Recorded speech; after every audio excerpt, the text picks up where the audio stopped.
બજાર મામૂલી ઘટાડા સાથે થયા બંધ. નિફ્ટીનો મામૂલી ઘટાડા સાથે 26,150ના સ્તરની નીચે ક્લોઝિંગ. બેંક નિફ્ટીમાં રહ્યું 100 પોઈન્ટથી વધારેનું દબાણ. મિડ કેપ શેર્સમાં જોવા મળ્યો વધારે ઘટાડો.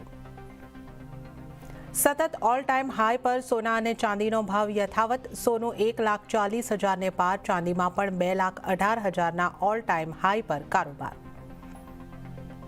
દેશમાં જલ્દી જ 3 નવી એરલાઇન્સ ભરી શકે છે ઉડાણ. શંખ એર, અલ હિન્દ એર અને ફ્લાય એક્સપ્રેસને મળ્યું એનઓસી. ઇન્ડિગો સંકટ અને ડુઓપોલી પર સવાલ વચ્ચે સરકારનો નિર્ણય.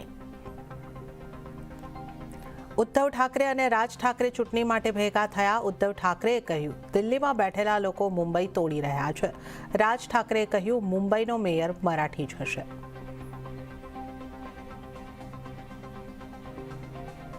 અને ઇસરોએ એકવાર ફરી રચ્યો ઇતિહાસ.